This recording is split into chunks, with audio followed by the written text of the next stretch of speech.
We do have a great webinar today on why outpatient quality matters.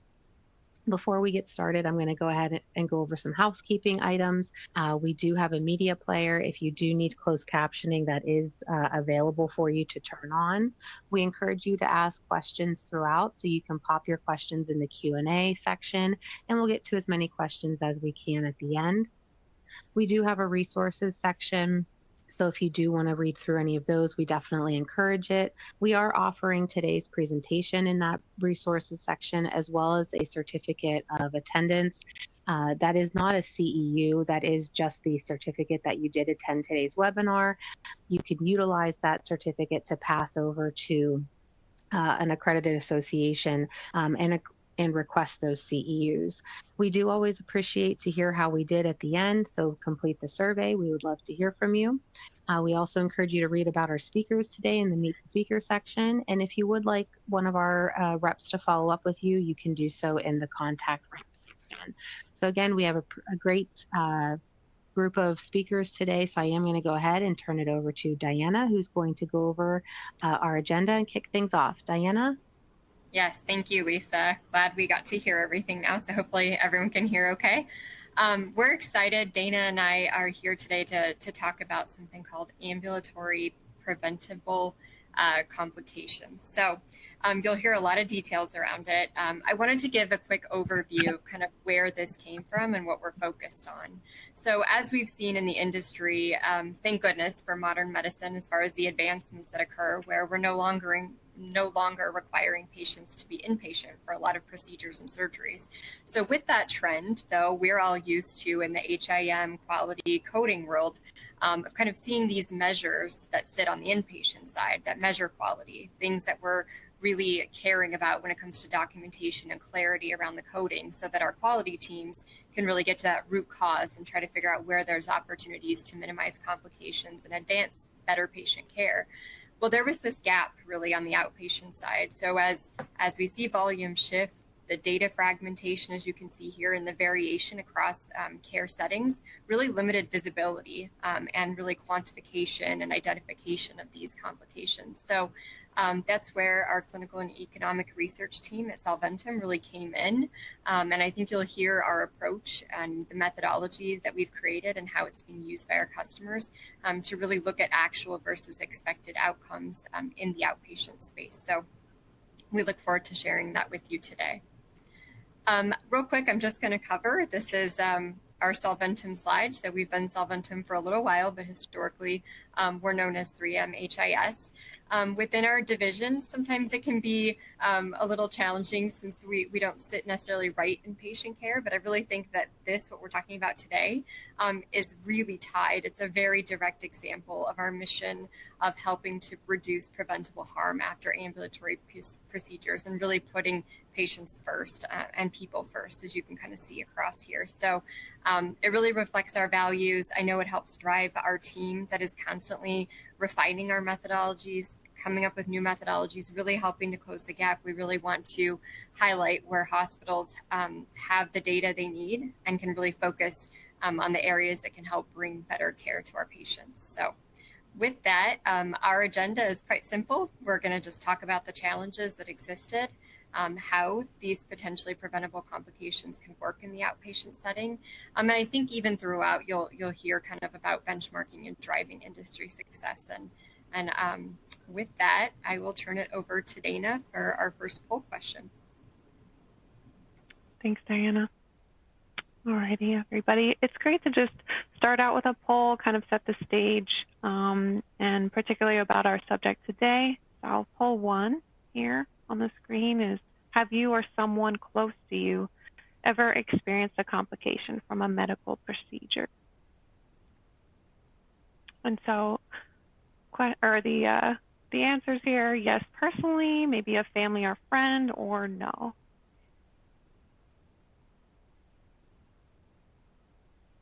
We'll give a little bit of time for people to answer here.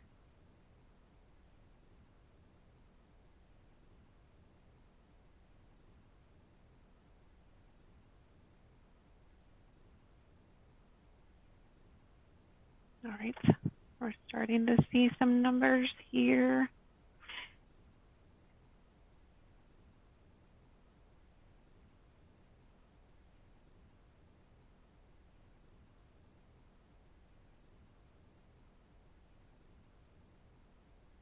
give you, let's say, 20 more seconds here to submit your answers.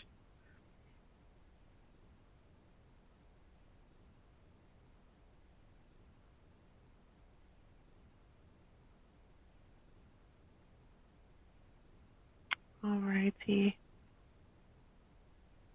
Let's look at the results. Interesting. Okay. So it looks like we're a little bit above here if we count personally, family, and friends here. So appreciate you all contributing to that survey. If I at least sum up the counts for personal, family, and friend, I'd say that's more consistent with what we've seen in the past. Overwhelmingly, a lot of people usually respond yes on that, and that's pretty consistent of what we focus our efforts here in clinical and economic research, measuring patient safety. And so with that, we'll just dive in. I think Diana set the stage really on just how outpatient care has changed, and generally just the shift of procedure volume going from inpatient to outpatient. And right now the landscape currently is that outpatient procedure volume outnumbers that of on the inpatient side. And that's a relatively recent 2025 Leapfrog group analysis. It's great to advance care, make things more efficient, but with that, there also needs to be quality metrics out there in the industry now monitoring procedures that are performed on the outpatient side, and that has generally lagged. And a lot of that is due to data fragmentation. It's a lot easier to monitor the care when you have a single inpatient admission to refer to. So basically the current landscape, you or a family or friend, you get some type of procedure performed, and maybe within 24 hours, they decide that you don't require admission, and instead you can be discharged. And so the care or the quality metric is lost if they discharge you. However, if you stayed and they admitted you, you fall into quality metrics. And so how can we ultimately improve that gap?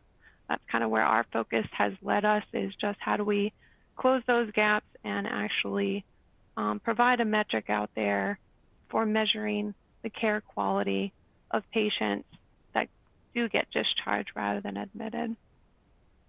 We do have a published study out there, published around March of 2025, just showing the research on that. The methodology we'll overview today, but the outcomes really are that 1 in 48 patients that undergo elective surgery on the outpatient basis experience a potentially avoidable complications within 30 days of discharge. And we'll just talk here, this is just a visual showing the complexity with tracking inpatient complications versus outpatient. Inpatient, you have a single inpatient admission that contains all the things that the services, the diagnoses, the conditions that were surrounding that patient during that admission. Versus on the outpatient side, you can have a lot more variability. A procedure could be performed at an ASC, a clinic, or a hospital. That patient goes home and you have to monitor that patient, and they could kind of turn back up into urgent care, use telemedicine, office. So just being able to track all of that data is, again, contributing to that disbursement that I talked about as a major cause of why outpatient quality hasn't been as structured as we have seen on the inpatient setting. And then here's just a quick volume shift here. We know that orthopedic surgery has had the most significant increase of procedures being performed on outpatient. So this is just a visual of that, where we see in the gray, that's hospital outpatient department volume, taking up the most volume for hip, shoulder, and knee replacements, and how we see ASCs on the left here. I don't know if you guys can see my cursor, but on the left in the light green, that's where we see ASC volume growing as well. So why does this matter? Essentially, untracked outcomes in general are missed opportunities in improving patient safety, enhancing the quality of care, and reducing avoidable costs. So that's the impact of just not measuring the outpatient care setting. You know, if that patient would have been admitted, you know, it would fall under inpatient quality metrics and we'd be tracking that. But today there really is limited metrics out there for monitoring patients post-discharge and connecting all the subsequent encounters that might occur following that outpatient procedure. So we have a second poll, just to try to get a sense of where your organization is in measuring outpatient quality.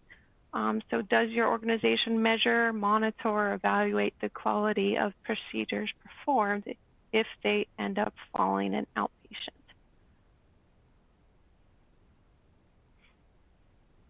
And so yes, no, or you're not sure. You know, a lot of the times we also kind of hear they're not sure how it's being monitored at their facility. So please take some time and respond to our poll here.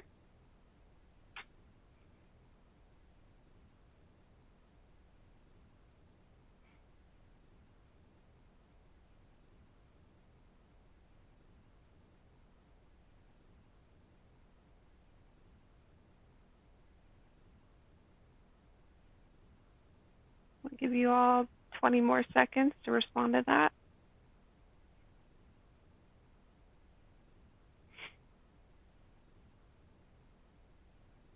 We're at 30% of attendees responses. Let's see if we can get to 40.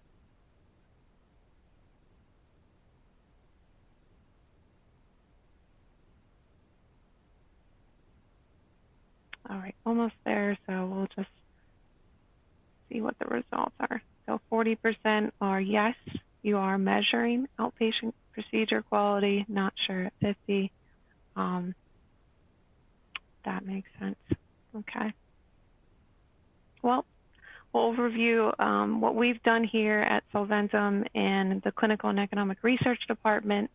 Obviously, with this gap here, we already highlighted what the challenges are and the gaps, and ultimately that's the reason why those gaps in measuring the outpatient space is why we've created AMPPCs. AMPPCs is a clinical classification system. If you're familiar with our classifications, such as DRGs, EAPGs, this is just another clinical classification system that assesses the blind spots and complication detection following outpatient surgery. And our focus is on those that are avoidable following elective surgery. So we're looking at complications that are due to care and treatment processes rather than a natural progression of a patient illness. So that's a quick summary of what the focus is and what an AMPPC is. Again, identifying complications following outpatient elective surgery and focusing on those that could be avoided. We have a little patient visual here to kind of emulate what the software does. So we start evaluating outpatient encounters. And on day one, we see that a patient has a knee arthroplasty, which is an elective surgery, if, of course, performed not in an emergency room, which would be very rare. But so we're looking at just those that are considered elective and in the outpatient care space. And in this scenario, the patient's discharged home the same day. 7 days later, the patient returns and is admitted with a pulmonary embolism, which is a preventable complication following this surgery directly tied to the knee arthroplasty. We, however, continue analyzing and providing all the details that we do find in that 30-day timeline. So we see on day 22, that patient has a follow-up clinic visit. And on day 30, our analysis window ends. So we provide all these details back to customers with the focus, of course, being here's the procedure we've identified. the knee arthroplasty. And here's the complication we found within that 30-day time frame on day 8, where the patient had a pulmonary embolism. That's where we see the core value components being provided for clients here at the bottom. Post-procedure tracking, being able to connect all those encounters to provide insight for clients. And then being able to identify complications that are avoidable with better clinical practices so that subsequent inspection can occur. We provide risk-adjusted benchmarks. So we provide benchmarks by payer, Medicare patients, commercial and Medicaid patients to enable fair comparisons based on the patient and procedure risk. And then those benchmarks are used to calculate actual versus expected insights so that end users could highlight performance variation and drive improvements where care is not exceeding the benchmark or is meeting the benchmark. So we'll just dive in a bit. I'll be respectful of time, and I will be monitoring the questions here. So please submit those if you have them as I go through. I'm going to overview a bit more into detail of what the logic does. There are 3 phases of that logic, which we'll run through in more detail. Phase 1 being finding that elective surgery to determine which procedures are really at risk of subsequent complications.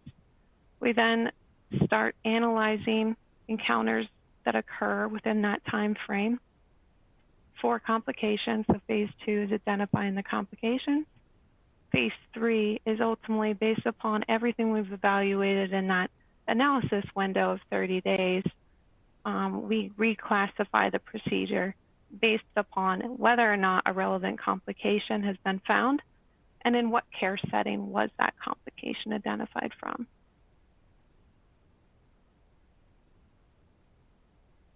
So here's a bit more details for all my coders and that are present today. This might be more interesting to you, just understanding a bit more of like the HCPCS codes that are going to be reported and how the logic might analyze that. So step 1, we assign what we call procedure subgroups. So it's really just a procedure classification based upon reported HCPCS or CPT codes, because we're evaluating outpatient encounters. So let's say you do have that HCPCS code, and there's multiple HCPCS codes that suggest that there's multiple procedures performed. So in this case here, we have a breast biopsy performed on the same day as a mastectomy. We apply a hierarchy to select a single classification for that claim. So from those 2 procedures, we would select mastectomy as the main procedure performed, contributing to classifying that encounter. So step 3, we usually just identify if there's any exclusion conditions present, such as an exclusion procedure. So some type of complex surgery. Now this is pretty extreme, but let's just say a tracheotomy, that's non-elective, a craniotomy, again, non-elective and very complex, unlikely to be performed on the outpatient. And so if any exclusion procedures coincide with an eligible procedure, we would exclude that case. Also, if the patient died, which is a rare occurrence, that's also an exclusion condition. Ultimately, at the end of phase 1 here, we've determined which encounters are at risk of a complication and going to be monitored for complications. And we've excluded conditions that, if included in a metric, would actually distort the metric, therefore they're excluded.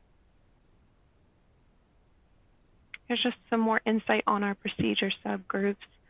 You can think of these similar to how you would classify or look at DRGs. So you get a single DRG for a single inpatient admission. We're applying that same concept here. We're using that hierarchy to ultimately select a single classification for a relevant procedure encounter. We formed these procedure subgroups based upon anatomical regions, complication risk. So, for example, shoulder elbow arthroscopy has different risk than that of an arthroplasty. And obviously, shoulder arthroscopy is separated from knee arthroscopy. There can be different surgeons that perform those. So we do have service line and subservice lines, as you can see here on the page, orthopedic surgery, but there may be subspecialists that may only perform knee surgery versus shoulder. So just showing you a bit of an example of how we've created those groups.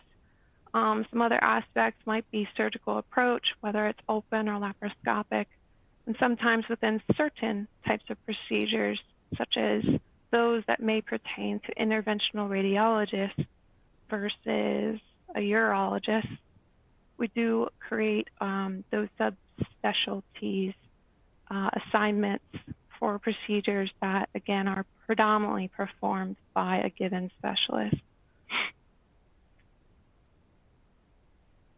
So it's a little bit more insight on our groups.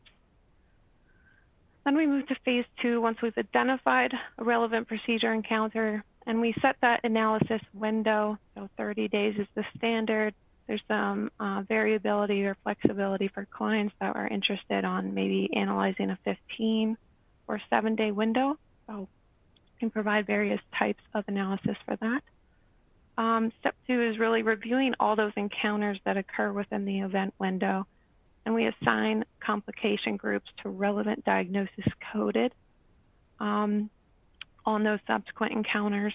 We apply various exclusion logics so that we're excluding conditions that are completely unrelated to the procedure that was performed or that present outside the timeline in which we expect them to be credible.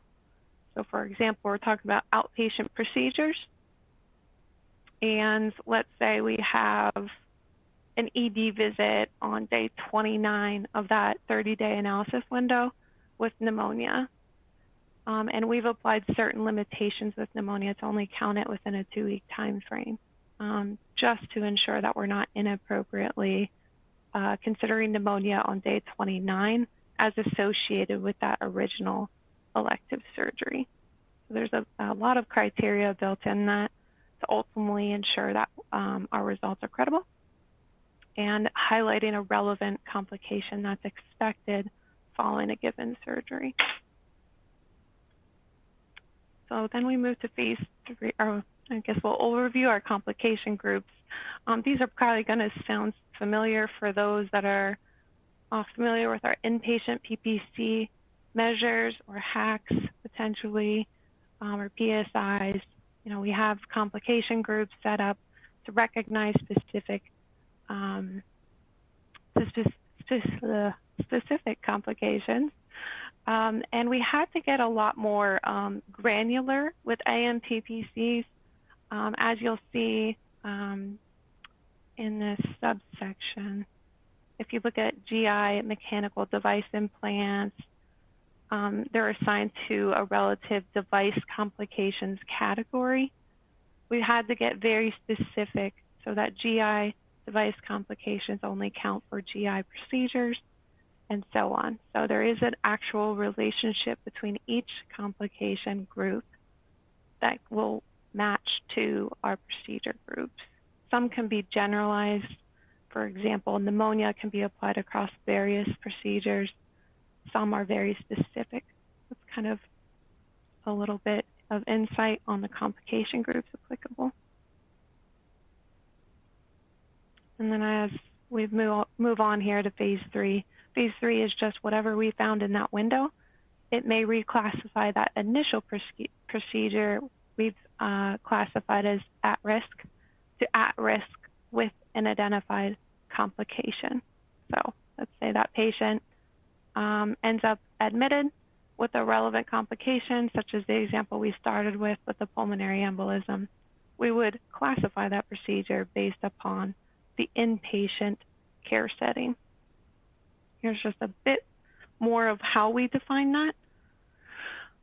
We define 4 specific types of complications. Type 1 being those that result in an ED visit with a relevant complication.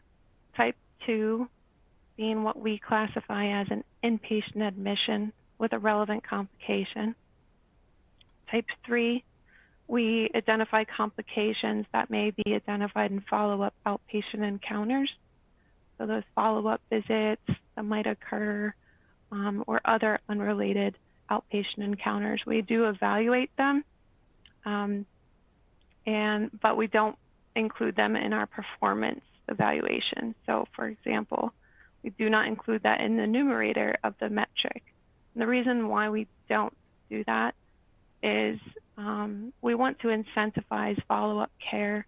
And we feel that if we included that for performance evaluation in the numerator of the AMPPC rate, that it may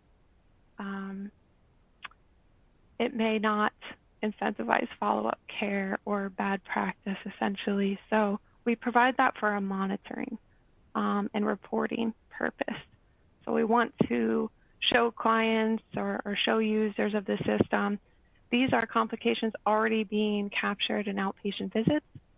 There may be opportunity in the type of cases that present to your emergency room that could, if followed up appropriately, shift to the outpatient visit versus emergency department. So we provide it for monitoring, reporting purposes only.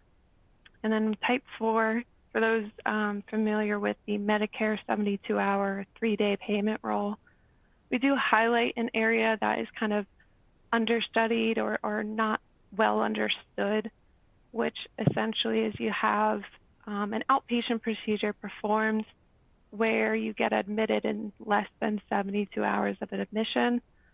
Currently, that outpatient procedure gets bundled into that inpatient admission. And so we highlight those in type 4 complications. Again, we exclude this from our measure or our AMPPC rates. Again, trying to provide insight in this area around direct admissions following outpatient surgery.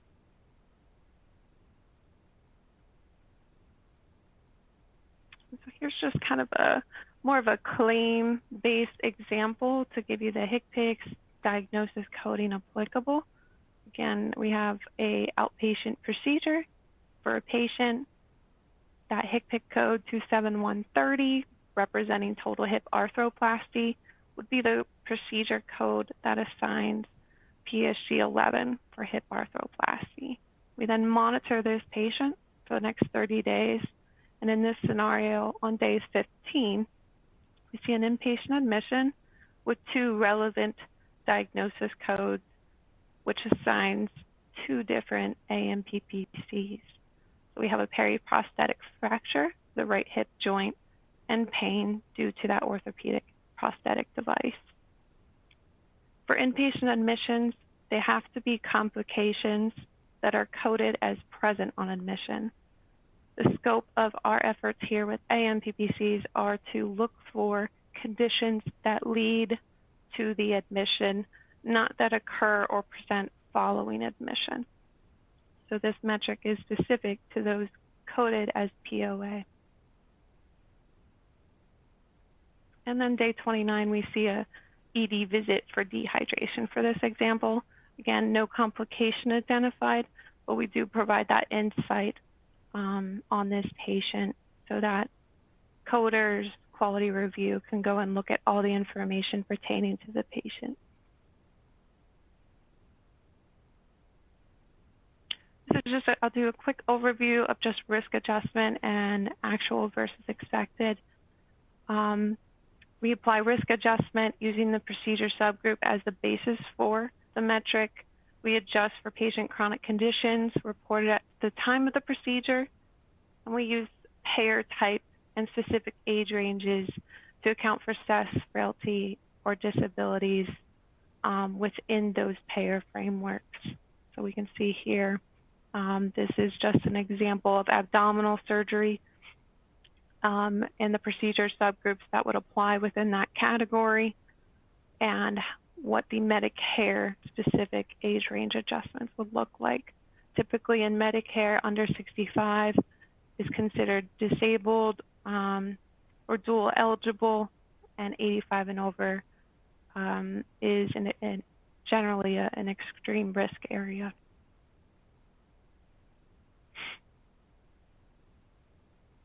And this is just kind of how you apply benchmarks or using that risk adjustment approach.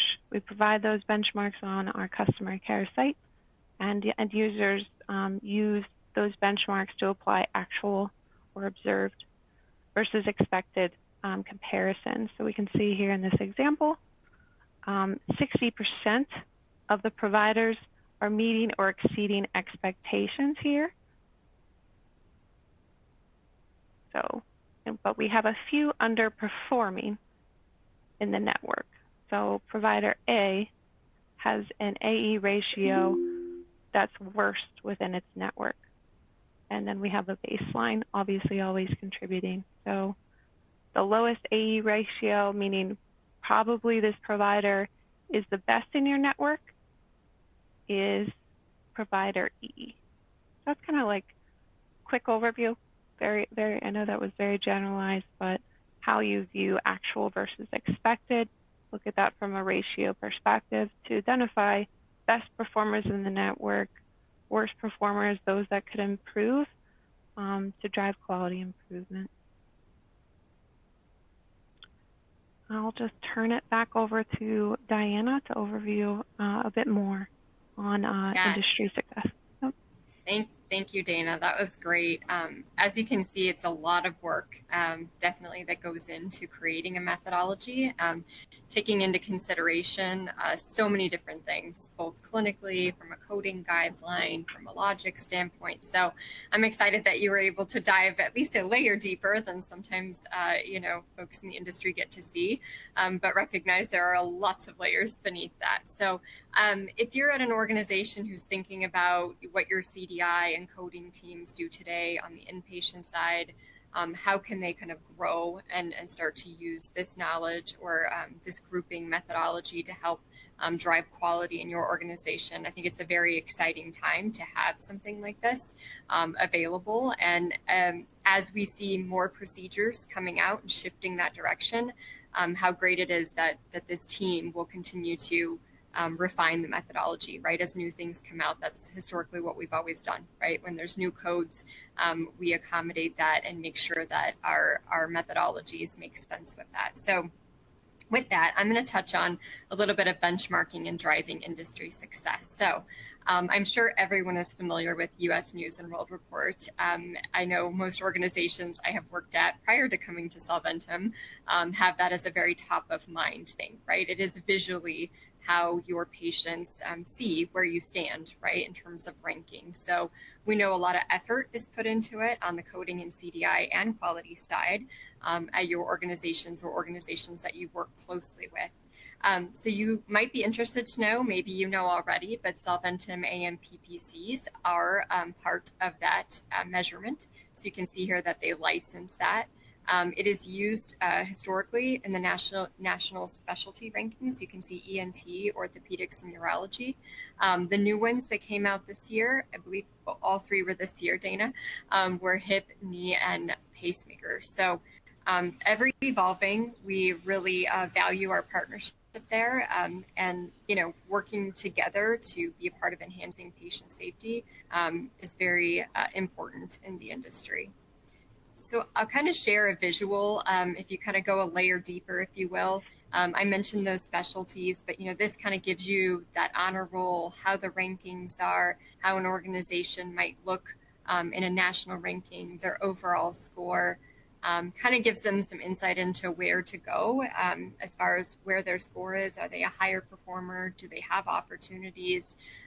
Again, when there are opportunities, how do they take it to that next level? I mentioned at your organization, you may want visibility into the details of how to dive in and root cause out where there is specific opportunities at your organization. So when you think of the big scorecards, might be interesting if you're not already, go out, search, see where your organization is sitting, see where organizations nearby are sitting, right?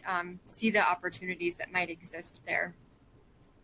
So another visual that I have, oops, one too far, to share is kind of a little bit more detail within that, right? So within, I know Dana covered kind of those procedure subgroup descriptions. This really breaks down kind of your actual to your expected. On the right side there, what is that complication frequency? What types of complications are kind of in the aggregate there? Might be some opportunities to go and dive deeper at a particular patient level.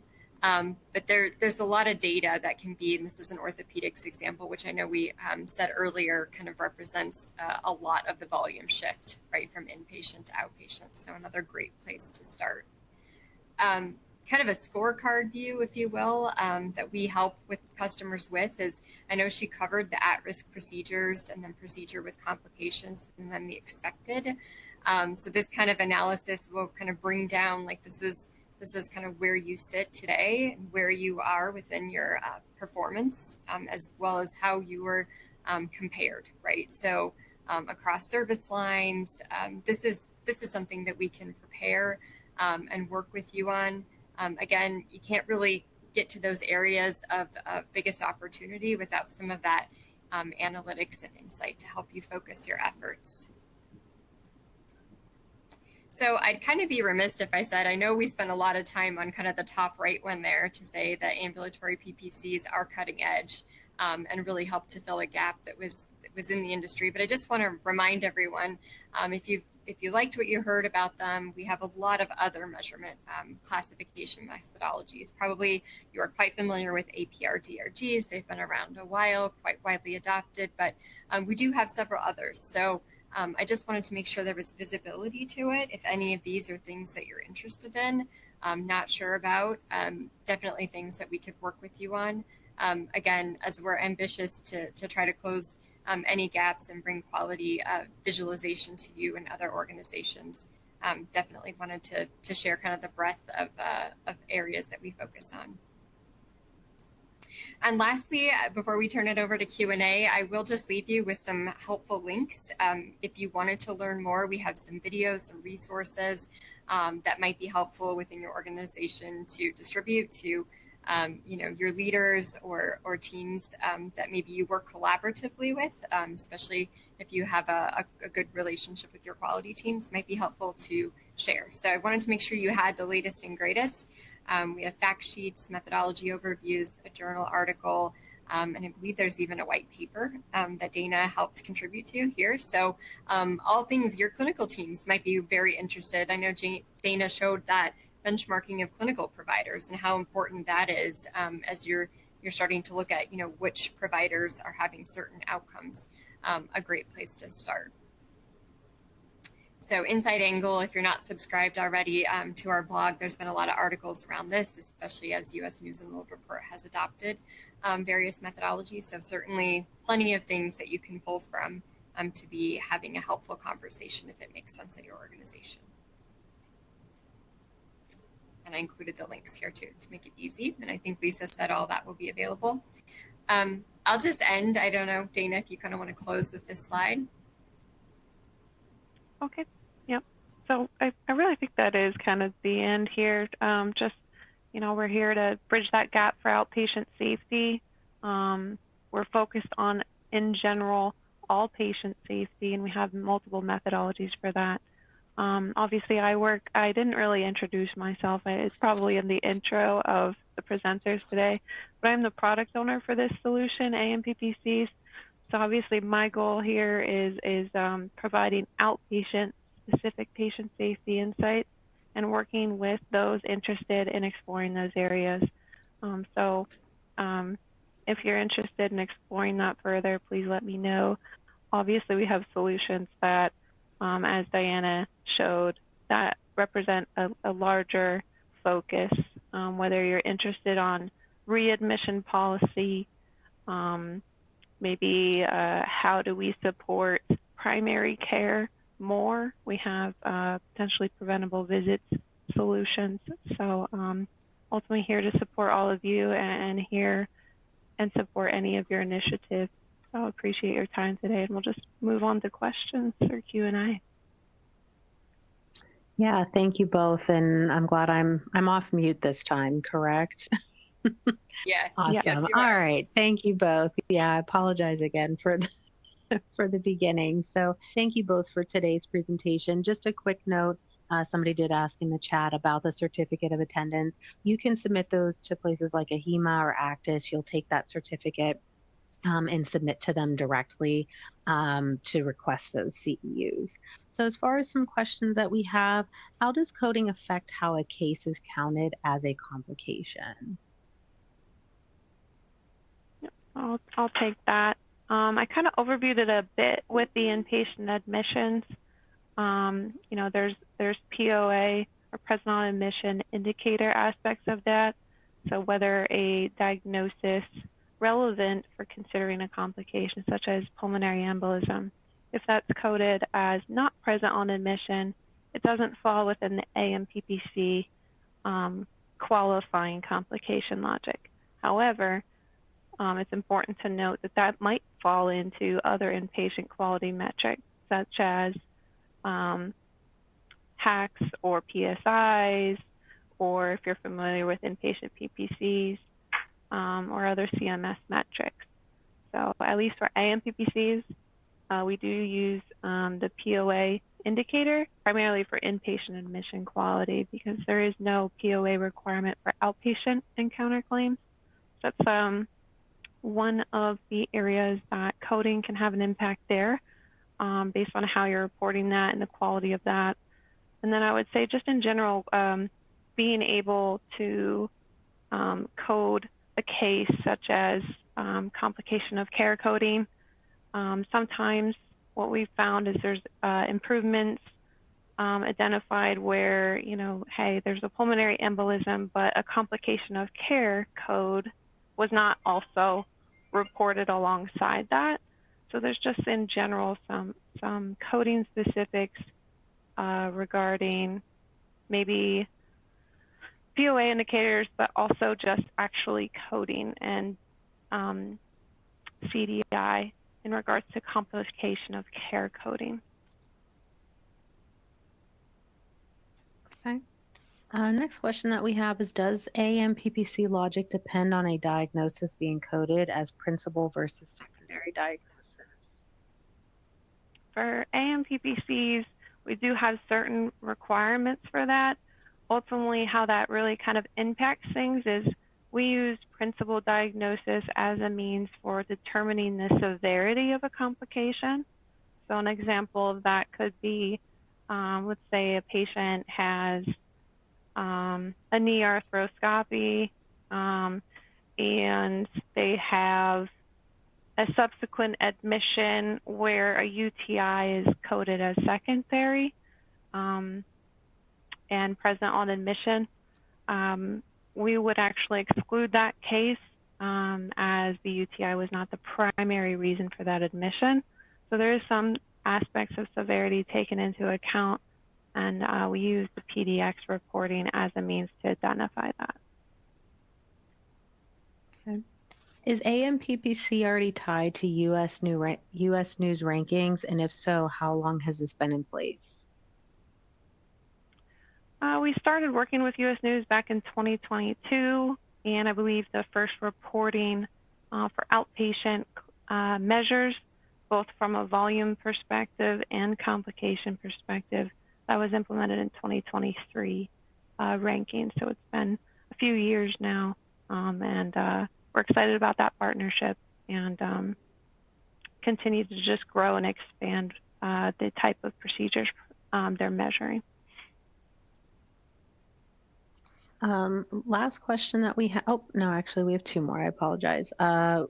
Is AMPPC, I'm sorry, does this replace chart review or do we still need manual validation? I think that this supports chart review, not eliminates the need for it entirely. What we've seen with some of our early adopter clients is that, you know, they're in 80% agreement with chart review where there are areas of nuance. So they can focus areas in the 20% where, hey, we need further eyes in this area to understand, okay, is this really a complication, or did Was there some type of coding issue arising? So that's kind of the stats on what we've seen from early adopters is just there's a lot of confidence. And I think that organizations that do kind of sign on here with AMPPCs and start looking at results, it's kind of that upfront, okay, where are we at? Where are we confident in? And then structured reviews on maybe like 20%. So maybe orthopedics, you're confident in 100% of those results that are coming out, but urology has some nuances in it. So wouldn't say it eliminates chart review, but supports it, allows you to focus your efforts based upon the output that we're identifying for you. Awesome. Well, thank you both very much. Before I conclude for today, I do want to encourage you all to take a look at the resources section. Like Diana mentioned, we have a lot. We did post a lot in the resources section, but take a look at the presentation. There's some there available as well. We certainly appreciate you completing that survey at the end. So again, thank you to our speakers. Thank you to our attendees. We look forward to having you on our next quality webinar. So thank you, everyone. Thank you all very much. Have a good rest of the end of the day. Thank you.